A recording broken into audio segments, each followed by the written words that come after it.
Is the Fraser's legacy so dearly bought now threatened by a forgotten echo from the stones? Outlander's 8th season commences with a whisper from the past, so potent it could unravel the destiny they believe secure.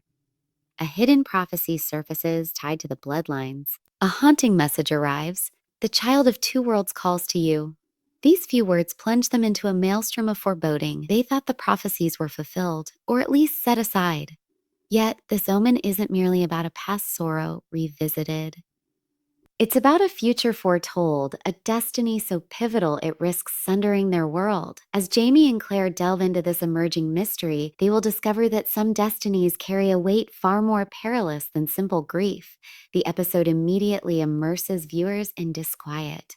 After navigating rebellion, profound loss, and innumerable sacrifices, Jamie and Claire, having carved out a fragile peace, now confront an unexpected maelstrom, beginning subtly on what appears to be an ordinary day at Fraser's Ridge. Sunlight graces the land.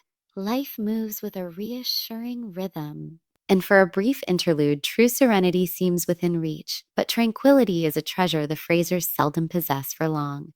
An unsigned missive arrives, bearing only that unsettling pronouncement. The child of two worlds calls to you. Claire's hands tremble as the words etch themselves into her consciousness. Her heart races against her ribs. While not explicitly faith, the phrasing immediately evokes the memory of their lost daughter, a child literally of two different worlds, and a wave of old grief threatens to engulf her. Jamie reads the message over her shoulder, and a familiar darkness touches his expression. The profound sorrow he had carefully guarded, the lingering self-reproach over his inability to prevent their past losses, resurfaces with a heavy weight. Initially, they try to rationalize it. Could it be a cruel deception? Yet a persistent unease in her soul, the part of her that has walked between times, questions if this too could be a portent. Jamie, ever the protector, attempts to remain strong for Claire. But the letter's arrival unsettles him deeply. In the stillness of night, while Claire rests, he finds himself studying the handwriting, tracing the unfamiliar script. There's an indefinable resonance he can't quite place. Their quest for understanding naturally draws them to Brianna and Roger, whose knowledge of prophecies and time travel now feels more critical than ever. When Claire discusses the cryptic message and its possible implications with Brianna, her daughter's usual composure is tinged with a new anxiety. She speaks of fragmented prophecies, of warnings from other travelers, her gaze clouded with a worry that mirrors Claire's own. Some futures, she posits, her voice hushed, are perhaps best left unknown, but Claire cannot simply ignore it. Her every instinct insists there is more to this than a random message, hidden variables that no one is yet acknowledging. Even the faintest possibility that this child of two worlds is connected to their lineage or a new threat compels her to seek the truth. Regardless of the potential turmoil, the atmosphere at the ridge grows more laden with each passing day. Jamie finds himself torn between his fierce desire to shield his family and the undeniable pull of this unfolding prophecy. Memories of past helplessness surge back, the overwhelming guilt, the crushing weight of battles lost. Yet something more urgent than guilt now drives him, a protective fire. Just as the situation seems impossibly tangled, Lord John Grey arrives, ostensibly for a visit. This time, however, his demeanor isn't solely that of a loyal friend offering support. He seems to be carrying a burden, something that clearly perturbs him. When Jamie questions him about any knowledge of such prophecies, the usual easy rapport between them shifts, replaced by a noticeable strain. Lord John's customary poise wavers, his discomfort apparent. "You cannot imagine what you are meddling with, Jamie," he cautions, his voice tight. "For the love of your family, let this prophecy lie dormant." But stepping back when his family's destiny might be at stake is not in Jamie Fraser's character. As their inquiries deepen, so does the sense of unseen peril around them. Unexplained occurrences begin to plague the ridge. Shadows seem to lengthen prematurely, and whispers are heard on the wind.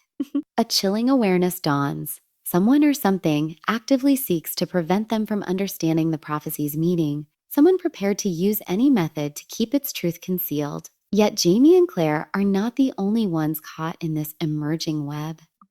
William, now more aware of his complex heritage, feels the very ground beneath him tremble, sensing that his own fate might be entwined with these hidden truths.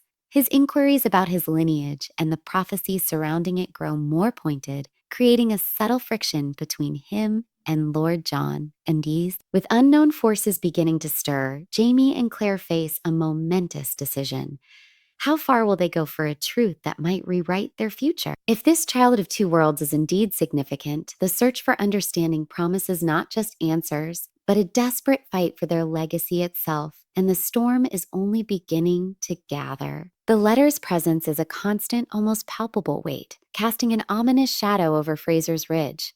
Every shared glance seems filled with the unspoken question. What if this prophecy is real? Hope, however, can be a dangerous ally. Hope and dread converge, and as Jamie and Claire pursue this ethereal possibility, the line between determined inquiry and perilous obsession becomes alarmingly fine. Claire finds herself in a relentless internal debate. Her scientific mind demands concrete evidence, which is absent. She has faced loss, understood its finality. The memory of faith is a scar, a testament to irrefutable reality. Yet the unsettling message persists, chipping away at her certainty. She knows that dismissing it as a mere coincidence is the sensible approach. But after navigating the currents of time itself, conventional logic feels inadequate. Jamie watches her inner turmoil, experiencing a profound sense of frustration. He has faced down redcoats, endured unimaginable betrayals, survived the ravages of war, but this intangible battle Claire wages is beyond his direct intervention. Still, a similar disquiet stirs within him. He has seen the impossible made real, the inexplicable fabric of time travel, twists of fate that defy all earthly reason. In their extraordinary existence, nothing feels entirely beyond the realm of possibility. If the smallest chance exists that this prophecy holds true and pertains to their bloodline, Jamie knows he would move heaven and earth to protect them. But the way forward is veiled in shadow. The next fragment of the puzzle arrives from an unexpected source. Geillis Duncan's journals, recovered by Roger from historical archives. Time has yellowed their pages, but her obsessive insights remain sharp. When Jamie and Claire study them, they immediately recognize the dangerous depths of her knowledge. As Claire, with a steady hand, reads passages detailing obscure prophecies and bloodline connections, Geillis's chilling pronouncements seem to echo across the years, detailing a child who would bridge worlds, a child of immense power or immense danger. You should not have sought this, Claire. Geillis seems to taunt from the past, her written tone heavy with dark knowledge. Certain destinies are meant to remain sealed. The writings land like a cold dread. The quest for understanding has begun, and for Jamie Fraser, it may prove to be the most challenging trial of his life. The stark warning, some doors should not be opened, echoes not merely as advice, but as a chilling premonition. Yet for Jamie and Claire, turning away from a potential threat to their lineage is unimaginable after all they have endured. The path towards understanding the prophecy becomes more convoluted, more dangerous with each passing day, but their determination only solidifies. Every step forward uncovers another layer of the ancient mystery, yet each partial revelation brings with it a new form of peril. Their first significant lead comes through young Ian. Ever connected to the land and its whispers, he brings news of a reclusive elder among the local tribes, reputed to hold knowledge of old prophecies and forgotten signs. Driven by a blend of apprehension and necessity, Jamie and Claire undertake the journey, leaving the familiar confines of Fraser's Ridge for the deep, secretive heart of the forest, a place alive with ancient spirits and veiled knowledge. Their contact is an elderly woman of immense wisdom who speaks in metaphors and riddles. She confirms the existence of prophecies concerning children who bridge worlds, children whose destinies are woven into the fabric of time itself, capable of great creation or great destruction. According to her hushed explanations, such children are sought by forces that move beyond ordinary human understanding, existing in a state that is timeless and potent. Then the elder delivers the true cause for alarm. She speaks of their bloodline. She suggests that the Fraser and Mackenzie lineage has long been touched by time, marked by destiny. Sometimes, she murmurs, her voice low and resonant, the spirits of the old world seek to guide or claim those who carry the gift. Claire is thrown into a maelstrom, caught between a terrifying responsibility and a fierce, protective resolve. Could Brianna, Jemmy, or Mandy be the focus of this prophecy? Is there a looming threat to her children or grandchildren she hadn't foreseen? Meanwhile, Jamie feels the pressure mounting from unseen quarters. The memory of the watchful woman at Fraser's Ridge troubles him, her identity, the cold certainty in her warning. It feels increasingly as if hidden players have been aware of this prophecy for a long time, maneuvering them towards an unknown endgame. The danger in the forest soon becomes palpable. Jamie and Claire realize they are being tracked, their movements shadowed by silent figures who blend seamlessly with the trees. This culminates in a sudden, swift attack. Jamie manages to defend them, but the assailants melt away as quickly as they arrived, leaving no trace but the lingering sense of imminent threat.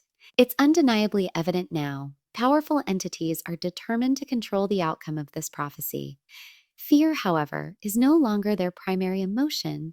Claire, driven by a mother's fierce protectiveness, begins to explore the unthinkable. Could her own connection to time, her unique nature, offer some insider defense? Her dreams evolve into vivid, unsettling scenarios, glimpses of a future where her family is threatened by a shadowy organization that seeks to exploit or neutralize those touched by time. The breakthrough arrives unexpectedly. Hidden within a cache of Geillis Duncan's artifacts, which Roger had been meticulously cataloging, they find a concealed map. It's marked with cryptic symbols in archaic script, incredibly challenging to interpret. But one phrase circled repeatedly stands out with stark clarity. Where past and future converge, the child's fate is decided. This revelation sends a chill down Claire's spine. If such a place exists, could it be a key to understanding or even influencing the prophecy? Assuming this child is one of her own descendants, Jamie, though wary, stands resolute by Claire's side, prepared to face whatever powers await them. The truth is stark and unavoidable. They are navigating a perilous convergence where history, prophecy, and malevolent ambitions collide. As they prepare for their next move, a terrifying realization solidifies. Protecting their family might involve more than just fending off physical threats. Conspiracy far older and more insidious than any single enemy. The journey towards this place of convergence, hinted to be in Scotland, is not merely a return to familiar lands. It feels like a deliberate immersion into ever-increasing danger. Each league traveled carries the weight of their discoveries and the profound uncertainty of what awaits. Geillis' words echo relentlessly. The child's fate is decided. The pressing question becomes whose child and by whom. Arriving at Lallybroch, the atmosphere is subtly altered. The ancient stones seem to hold a new tension. The echoes of the past feel disturbingly alive. Jenny senses it too, an unnatural disquiet in the air. The shadows seem to cling longer. The wind carries an unseasonal chill, and the nights are disturbed by unsettlingly vivid dreams for many. Claire's visions of the shadowy organization intensify, but also clarify. The child they seek is not merely a passive subject, but possesses an innate power, a key to something the organization desperately desires or fears. For Jamie, the emotional burden becomes immense. The physical scars of his past battles are nothing compared to the consuming fear of his family being torn apart by forces he cannot easily fight. The memory of past losses is an ever-present ache. The possibility of a new prophetic threat to his descendants unleashes a storm of protectiveness and dread within him that tests his legendary strength. Then a more immediate horror manifests. A letter arrives at Lallybroch, bearing the same strange symbol as the carved bird. It contains no words, only a pressed flower, a species known to grow only near Craignac-Dun. Its meaning is chillingly precise. We know who you are, where you are, and what you seek. This is no longer a vague premonition. It's a direct communication. This organization knows about the prophecy, about their bloodline, and most disturbingly, seems unnervingly aware of Jamie and Claire's intentions almost before they form them. Claire, fiercely protective, delves into historical records and family lore, searching desperately for any knowledge that might explain the power this organization wields and the nature of the prophecy. Her research uncovers unsettling legends, tales of ancient societies that sought to manipulate the currents of time, to control those who could travel. But these accounts always come with a stark warning. Such ambitions invite ruinous consequences, ripples of chaos far exceeding the initial intent. The threat comes directly to Lallybroch. One of their tenants, a man loyal to Jamie, is found dead, a clear message of intimidation. Jaime, consumed by a potent mix of fury and grim determination, vows to protect his home and kin, but this conflict has escalated beyond mere defense. It is now a desperate struggle for their family's future. Claire's visions become increasingly specific. In one, she sees a shadowy figure, cloaked and powerful, leading a group of acolytes, their faces obscured, all focused on a single point on a map, a location near Cregnadon. The implication is horrifying. If they persist, they risk leading these forces directly to whatever or whoever the prophecy concerns. For Jaime, this crystallizes into his most profound challenge. He's battling not only a tangible, ruthless enemy, but also the crushing internal fear that protecting his family might demand an unthinkable sacrifice. The cumulative weight of his past choices, his responsibilities, his deepest fears, all threaten to overwhelm his resolve. Yet, even staring into this abyss, Jaime Fraser's instinct is to shield those he loves. As the unseen forces draw their net tighter, Claire and Jaime brace themselves for the inevitable. Time is rapidly diminishing. Each passing moment pulls them closer to a confrontation at Cregnadon that could either safeguard their family's destiny or unleash a catastrophe that could consume everything they have ever known and fought to protect. The danger is no longer abstract. It has followed them to the heart of Lallybroch, its breath cold on their necks. Every unexplained noise, every flicker in the candlelight seems to echo with menace. The death of their tenant serves as a brutal affirmation. This conflict is not confined to whispers and prophecies. It jeopardizes their present and any chance for a peaceful future. There is no longer space for doubt or indecision. The message from their enemy is clear. Abandon your inquiries or face utter destruction. Claire's visions intensify further, morphing into experiences of shared urgency. The prophesied child, or perhaps the power connected to them, feels like a beacon, vulnerable, and the shadowy organization is closing in. The child isn't just a passive element. Their essence cries out, not in fear, but in a silent plea for protection from within their own time. And the leader of the shadowy organization remains no longer just a concept, but a palpable will.